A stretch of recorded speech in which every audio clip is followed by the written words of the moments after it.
Bonjour et bienvenue dans cette vidéo. Aujourd'hui, je voudrais vous parler du stress du dirigeant.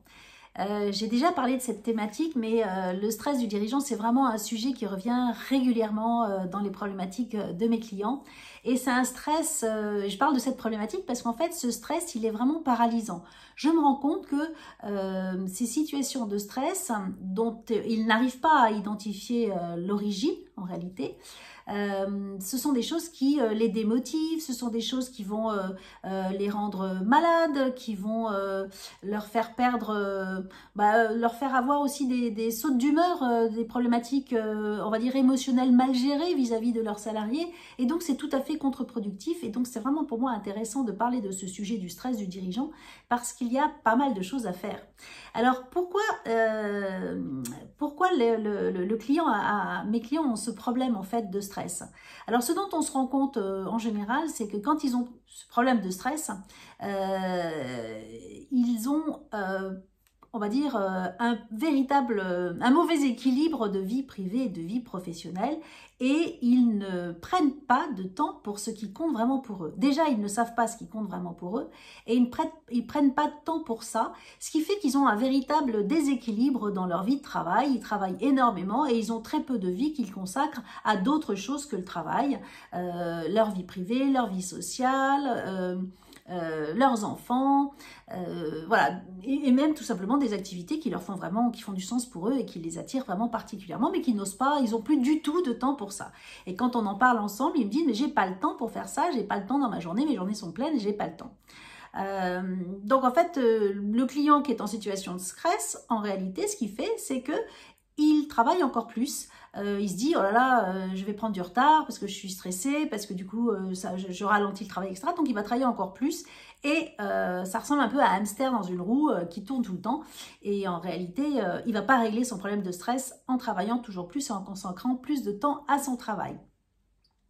Ce dont le client a besoin en réalité, ce dont mes clients ont besoin, et quand on travaille ensemble, ils s'en rendent compte, ils ont besoin d'avoir une organisation du travail qui leur permet de mettre du temps pour des choses qui leur font plaisir. Des choses qui leur font plaisir et des choses qui leur font du bien. Et moi, j'ai tendance à travailler avec mes clients sur l'organisation d'une semaine type, leur semaine type, dans lesquelles on va mettre du temps pour ce qui compte pour eux et ce qui leur fait du bien à eux.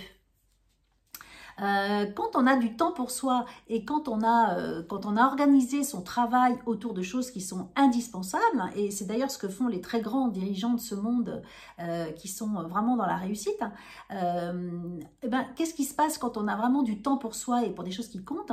En fait, on va avoir plus d'énergie, on va générer plus de plaisir, on va prendre aussi du recul par rapport à son activité, donc on va pouvoir se poser d'autres questions, on va pouvoir avoir d'autres projets qui surgissent dans la tête, d'autres choses qu'on va avoir envie des projets personnels. Ça peut être d'aller faire une randonnée le GR20, ça peut être de développer son activité sur des clients, sur des appels d'offres plus importants par exemple. Donc on va vraiment avoir du temps pour réfléchir à ces choses-là et on va avoir du temps aussi et on va se faire du bien physiquement également et on va avoir plus d'énergie. Alors, comment est-ce qu'on fait pour se trouver du temps et dégager justement plus d'énergie? Comment on fait pour trouver du temps pour soi et dégager plus d'énergie pour justement pouvoir avoir de nouveaux projets, etc. En fait, ce qu'il faut, c'est vraiment travailler, comme je l'ai dit un petit peu plus tôt, c'est vraiment travailler sur son organisation. Il faut vraiment identifier les choses qui sont hyper importantes et qui ont un impact sur votre activité. Et c'est pas que le travail qui a un impact sur votre activité, c'est vraiment l'état dans lequel vous êtes, la forme que vous avez. Ce sont ces éléments-là qui vont faire la différence. Et c'est là-dessus qu'il faut aller travailler. C'est là-dessus c'est ça qu'il faut mettre à jour d'abord, pour pouvoir définir votre semaine type, votre emploi du temps type et derrière pouvoir tout caser.